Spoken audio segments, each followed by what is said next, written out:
What's up, everybody? Welcome back down to Ice Level. As always, I am your host, James Blennau. We had a lot that happened this week. Regionals are finished. We have 4 teams going to St. Louis. Players are beginning to sign with professional teams, and the coaching carousel is moving.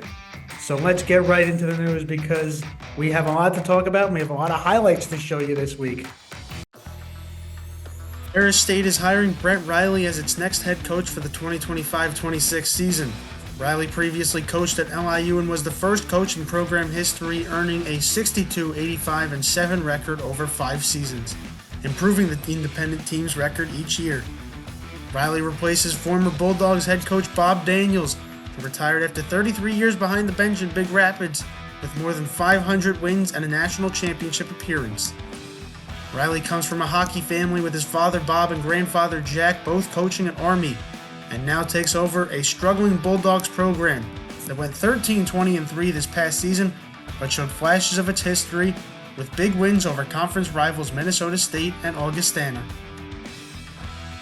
North Dakota's short search is over as Dane Jackson is in as the new Fighting Hawks head coach. Jackson has spent the past nearly 20 years as an assistant in Grand Forks and was promoted to associate head coach in 2015-16 when Dave Hackstall left for the NHL. He takes the reins behind the bench at his alma mater after leading the forward group and penalty-killing units with alumni from his coaching including Brock Nelson, Jackson Blake, and Brock Bessard. Jackson looks to lead North Dakota to its first Frozen Four since 2016 as the program enters a new era of college hockey. Players are signing with NHL teams left and right. Jimmy Snuggerud is signing with the St. Louis Blues after being drafted in the 2022 first round. Fellow Gopher Matthew Wood is also headed to the show, signing with the Nashville Predators after his stellar season and being drafted 15th overall in 2023. Northeastern Husky Cam Lund earned his ELC with the San Jose Sharks after he was drafted in the 2022 second round.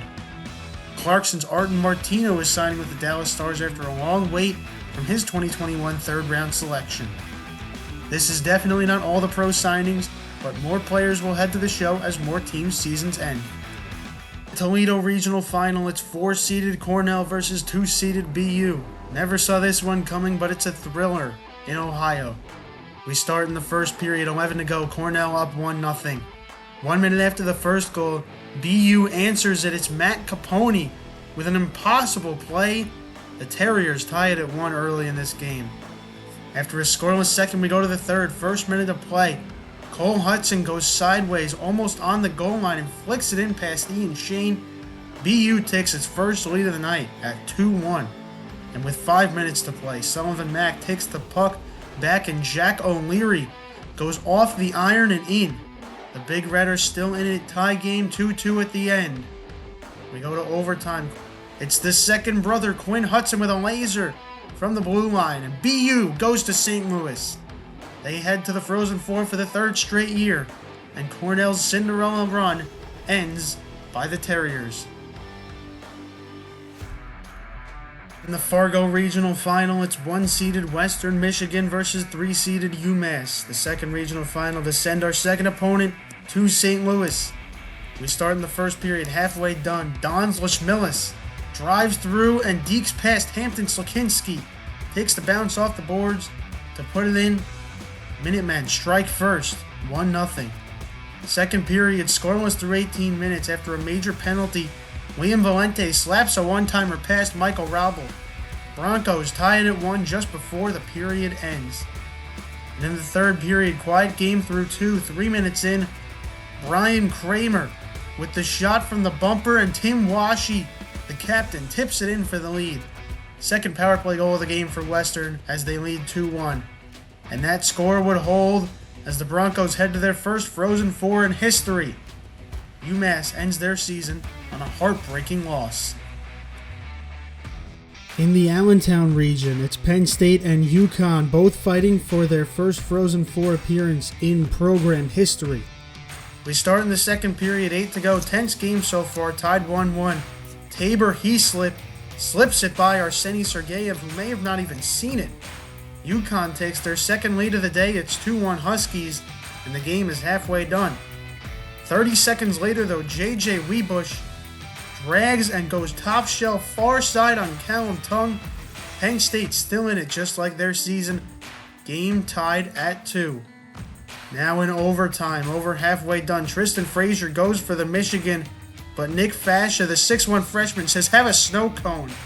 OT continues at 2-2. Now with 2 to go, Charlie Serrato steals and passes it, and Matt DeMarsico ends it for the Nittany Lions. The Pittsburgh native, in his home school, in his home state, sends Penn State to the first ever Frozen Four in program history. UConn left stunned as the Nittany Lions head to St. Louis. Our final regional of the weekend, the national championship rematch. Number 1 overall, BC takes on rivals Denver for the last spot in St. Louis. Late in the first period, we're scoreless, but Eric Polkamp finds himself in the slot and finds the game's first goal, ripping it high over Jacob Fowler. Pios take the early lead 1-0. In the second period, 3 minutes in, James Reeder rips a shot from the blue line through the screen and it sneaks in past Fowler. Pioneers doubling the lead to a convincing 2-0. And bookending the second period, Will Vogt intercepts the pass and Teddy Stiga breaks loose for the Deke and scores. He tried it once and missed, but buries it this time to make it 2-1 Pioneers into the third. And in the third period, the last minute to play, Zeev Boyum gets his goal with the net empty and secures the 3-1 win for the Pioneers. Zeev Palpatine strikes again. Shout out Arda Ocal on ESPN. That is going to be our final score from Manchester. 3-1 win for Denver, who heads to a second straight Frozen Four. Boston College stunned by the David Carl defense again in the NCAA tournament. And let's check out the full bracket. We start in Manchester as BC proves too much of a challenge in a 3-1 win over Bentley, and Denver dominates their Hockey East competitor Providence 5-1. And Denver's defense also overwhelms BC in the 3-1 win, as we just saw. In Toledo, BU beats Ohio State in a dominant 8-3 performance, and Cornell stuns Michigan State 4-3 with a last-minute goal. But BU ends Cornell's run with a 3-2 overtime win. In Allentown, UConn wins its rematch versus Quinnipiac with a convincing 4-1 win.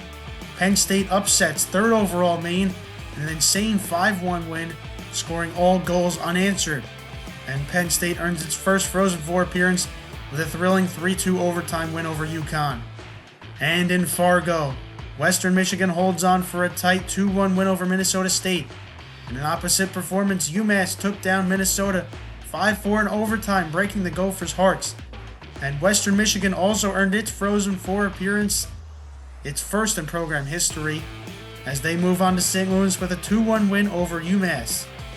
And in the Frozen Four on April 10th, we start with Western Michigan versus Denver at 5 p.m. Eastern, and BU versus Penn State at 8:30, both live on ESPN2.